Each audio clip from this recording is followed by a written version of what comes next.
विद्यार्थियों, हमने अपने पहले वीडियो में वाक्य की परिभाषा से आपको अवगत कराया था। साथ ही वाक्य के अंग, उद्देश्य और विधेय की विस्तृत चर्चा भी हमने इसी वीडियो के अंतर्गत की थी। हमने अपने दूसरे वीडियो में रचना के आधार पर वाक्य का पहला भेद अर्थात सरल वाक्य, इस विषय को हमने भली भांति चर्चा का विषय बनाया था। सरल वाक्य में प्रयुक्त होने वाली क्रियाओं की विस्तृत चर्चा भी हमने आपसे की थी। हमने यह भी देखा है कि किसी सरल वाक्य में यदि एक से अधिक क्रियाएं भी मौजूद हों तब भी वह वाक्य सरल वाक्य होता है। हमने विभिन्न उदाहरणों के माध्यम से इस बात को भी भली भांति समझ लिया है कि यदि किसी सरल वाक्य में 1, 2, 3, 4 यहाँ तक कि 5 क्रियाएं भी यदि मौजूद हों तब भी वह वाक्य सरल वाक्य होता है।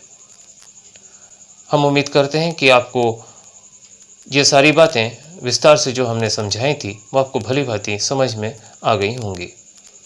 अब हम इस चर्चा के विषय को और आगे बढ़ाते हुए हम रचना के आधार पर वाक्य का दूसरा भेद अर्थात संयुक्त वाक्य, इस विषय पर हम चर्चा करेंगे।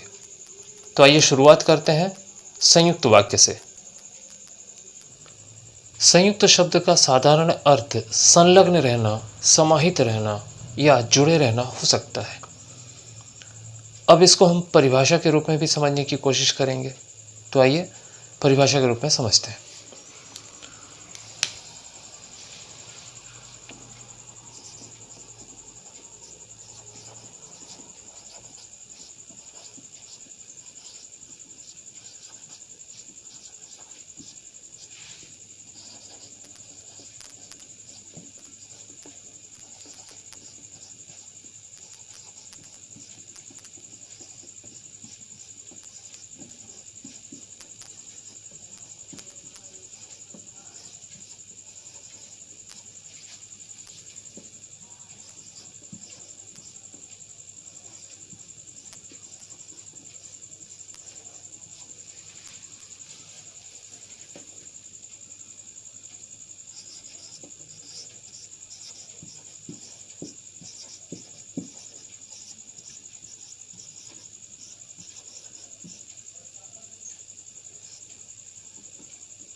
ये परिभाषा आपके सामने है जिस पर लिखी है, जहां 2 या 2 से अधिक उपवाक्य किसी समुच्चय बोधक अर्थात योजक अव्यय से जुड़े रहते हैं उन्हें संयुक्त वाक्य कहते हैं।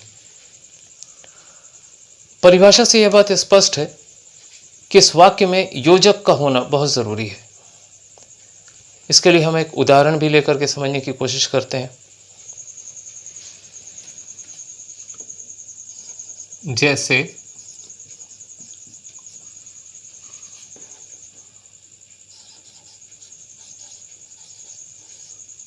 जल्दी लिखिए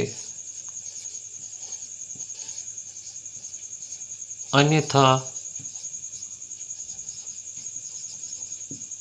परीक्षा का समय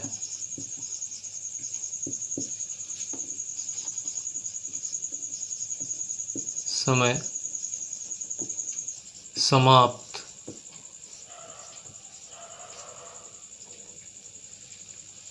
हो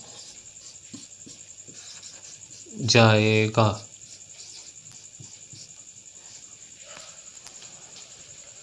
यहाँ यदि इस उदाहरण को हम समझने की कोशिश करें तो हमारे सामने यहाँ पर 2 उपवाक्य मौजूद रहते हैं।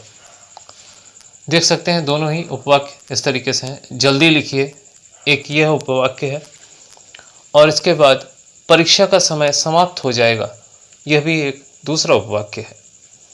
इन दोनों उपवाक्यों के बीच में यह अन्यथा शब्द योजक का काम कर रहा है। यह योजक समुच्चय बोधक भी कहलाता है।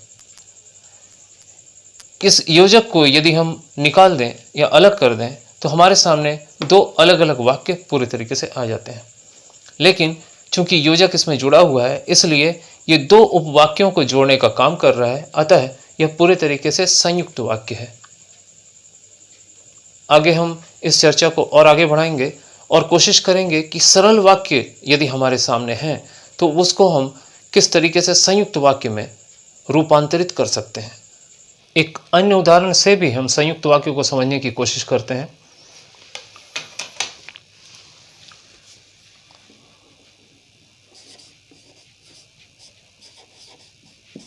सूर्योदय हुआ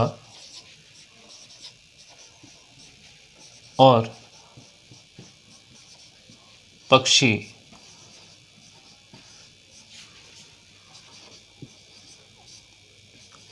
चहचहाने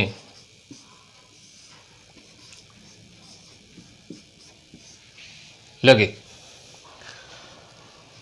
आप इस उदाहरण में भी देख सकते हैं कि यहाँ पर हमारे समक्ष दो वाक्य हैं। एक है सूर्योदय हुआ, दूसरा है पक्षी चहचहाने लगे। इस प्रकार हम यदि दोनों वाक्यों में देखें तो ये जो शब्द अन्यथा जिस तरह इसमें था, उसी प्रकार यह शब्द इसमें जो और है, ये दोनों शब्द योजक का काम कर रहे हैं। इस तरीके से यह बात आपके सामने है कि दो वाक्यों को जोड़ने के लिए जो योजक का प्रयोग किया गया है, यह संयुक्त वाक्य के लिए बिल्कुल सटीक है। अतः ये दोनों ही वाक्य संयुक्त वाक्य हैं। इसमें भी यदि सूर्योदय हुआ इस वाक्य को और पक्षी चहचहाने लगे, ये इस वाक्य को, दोनों ही वाक्यों को अलग करके यदि इस योजक को अलग कर लिया जाए तब भी ये दोनों स्वतंत्र उपवाक्य कहलाते हैं। इस तरीके से हमारे समक्ष ये अन्यथा शब्द और योर शब्द दोनों ही योजक का काम इस वाक्य में कर रहे हैं। इन परिभाषाओं और उदाहरणों के माध्यम से हमने इस बात को तो समझ लिया कि संयुक्त वाक्य में योजकों का बहुत ही ज़्यादा महत्व है।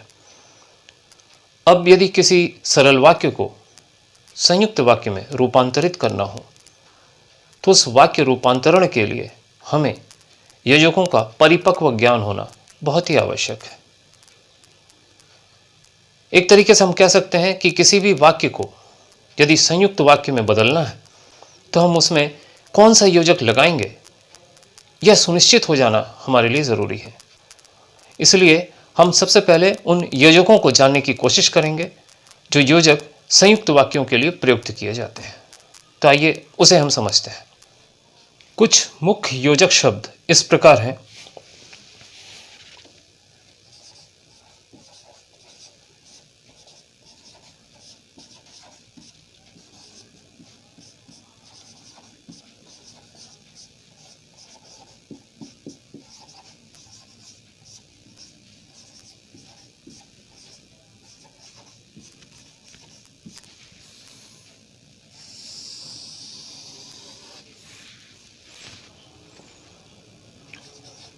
और,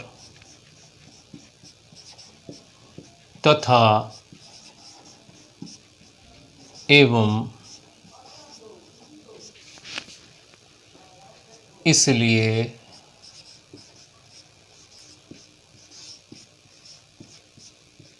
अतः,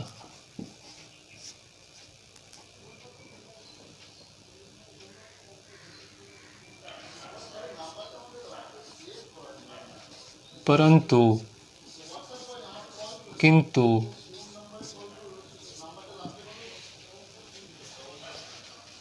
या, अथवा,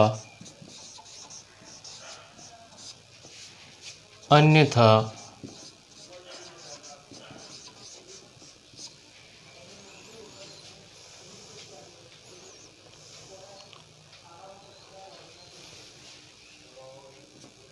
नहीं तो, वरना आदि।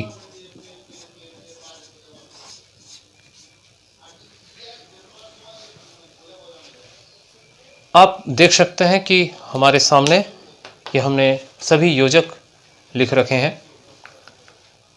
पहला है और, इसके बाद तथा, इसके बाद एवं, फिर इसलिए, अतः, परंतु, किंतु, या, अथवा, अन्यथा, नहीं तो, वरना। इसके अतिरिक्त भी अन्य शब्द हो सकते हैं। तो हम ज़्यादातर इन्हीं शब्दों का इस्तेमाल या प्रयोग यजुकों के रूप में संयुक्त वाक्यों में होता है। तो अब हम उदाहरणों के माध्यम से इसे भी समझने की कोशिश करेंगे कि वाक्य रूपांतरण सरल वाक्य से संयुक्त वाक्य में कैसे किया जाता है।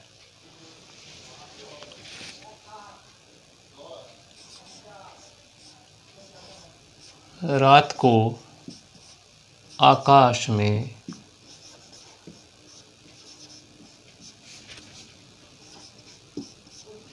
तारे चमकने लगे।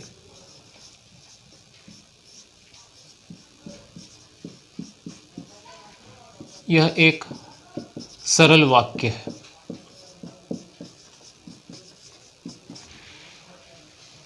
जब हम इस वाक्य का संयुक्त वाक्य में रूपांतरण करेंगे तो हमें दो उपवाक्यों के रूप में इस वाक्य को बदलना होगा। तो आइए देखते हैं सबसे पहले दो उपवाक्य हम कैसे बनाते हैं। रात को आकाश में तारे चमकने लगे, ये तो बात पूरी तरीके से एक वाक्य में है। अब इसके लिए दो वाक्य करने के लिए यहाँ दो काम हो रहा है, आकाश में तारे चमक रहे हैं और दूसरा रात भी हुई है। तो हम इसको लेकर के सबसे पहला इसमें परिवर्तन, रात हुई, ये हमने एक वाक्य बना लिया। दूसरा वाक्य है आकाश में तारे चमकने लगे।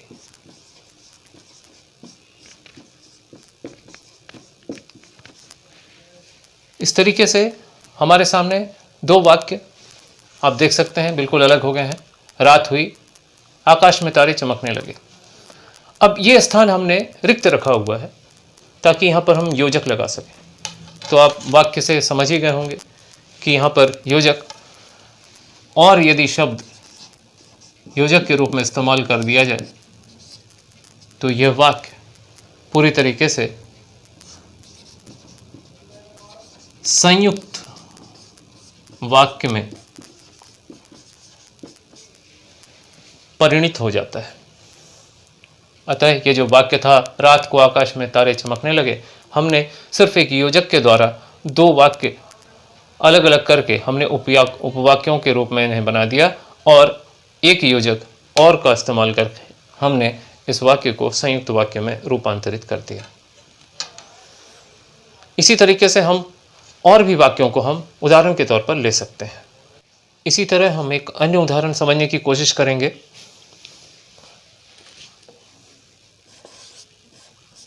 वह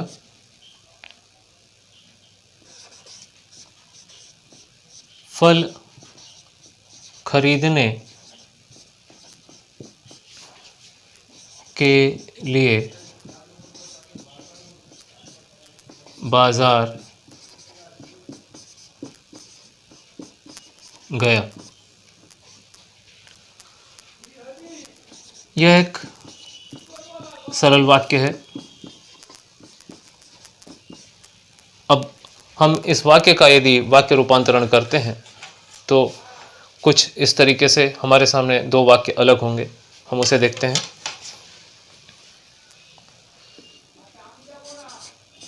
उसे फल खरीदने थे, वह बाजार गया। आप देख सकते हैं हमने इनमें से दो वाक्य अलग किए हैं जो स्वतंत्र उपवाक्य हैं। एक है उसे फल खरीदने थे और दूसरा है वह बाजार गया। तो हम इस स्थान को रिक्त रखा है ताकि हम योजक यहाँ पर जोड़ सकें। तो यहाँ पर उसे फल खरीदने थे इसलिए वह बाजार गया, इसलिए हम यहाँ पर इस स्थान पर इसलिए का प्रयोग करेंगे। तो आप देख सकते हैं यहाँ पर भी यह योजक है, जो ऊपर के वाक्य में था वह भी योजक था, और नीचे इस वाक्य में भी यह योजक इसलिए है। इस तरीके से आप हमारे इस योजकों की जो श्रृंखला है वाक्य रूपांतरण में, हम उम्मीद करते हैं आपको अच्छी तरह के समझ में आ गया होगा। आगे इस चर्चा को हम जब आगे बढ़ाएंगे तो रचना के आधार पर वाक्य का तीसरा भेद अर्थात मिश्र वाक्य, हम उसकी चर्चा आपके समक्ष करेंगे।